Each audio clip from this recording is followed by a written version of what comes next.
اعوذ باللہ من الشیطان اللعین الرجیم بسم اللہ الرحمن الرحیم۔ السلام علیکم یا علی مدد۔ مومنین و مومنات کی خدمت میں آج ایک بے انتہا مجرب ترین وظیفہ و عمل امام علی ابن موسیٰ الرضا علیہ السلام کی بارگاہ سے لے کر آئے ہیں۔ امام ضامن و سامن کا یہ اس قدر مجرب ترین وظیفہ و عمل ہے کہ دنیا و آخرت کے ہر میدان میں کامیاب ہونے کے لیے، عزتوں کے لیے، دولت کے لیے، شہرت کے لیے، تخت و تاج کے حصول کے لیے، ہر بڑے سے بڑے بگڑے ہوئے کام کو بنانے کے لیے، مصائب اور آلام کے خاتمے کے لیے، مشکلات کو اپنی زندگی سے بالکل دور کر دینے کے لیے، ہر بند دروازے کو کھلوانے کے لیے، خداوند متعال کی غیبی مدد کو حاصل کرنے کے لیے بس مومنین اس مجرب ترین وظیفہ عمل کو لازماً کیا کیجیے۔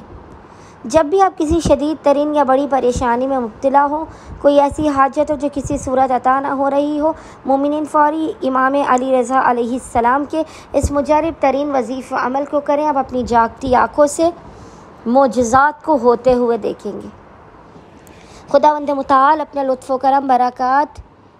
اور اپنی رحمتوں کے صدقے میں، امام ضامن و سامن کے حق کے صدقے میں آپ کی ہر بگڑی کو بنا دے گا اور آپ کے لیے ہر مشکل میں راستے بناتا چلا جائے گا۔ بس مومنین نے کرنا یہ کہ شدید پریشانی،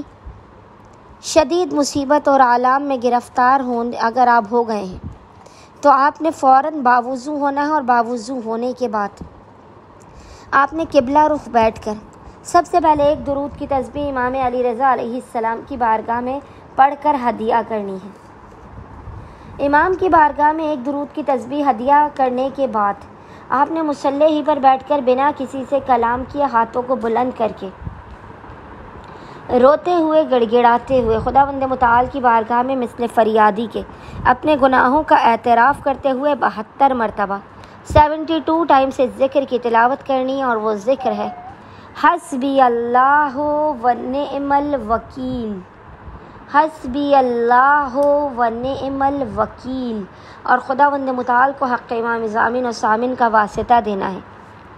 اپنی حاجات کو طلب کرنا ہے، مشکلات کے خاتمے، بیماری، دکھی، بلا اور حادثات کے خاتمے کی، بند دروازوں کے کھلنے کی، رزق و روزی میں برکت کی دعا کرنی ہے۔ انشاءاللہ تعالیٰ آپ کے مقام سے بلند ہونے سے پہلے خداوند متعال امام ضامن و سامن کے صدقے میں آپ کو دنیا و آخرت کی ہر دولت سے نواز دے گا اور آپ کی ہر پریشانی کو دور کر دے گا۔ اللہم صلی علی محمد و آل محمد وعجل فرجہم اجمعین۔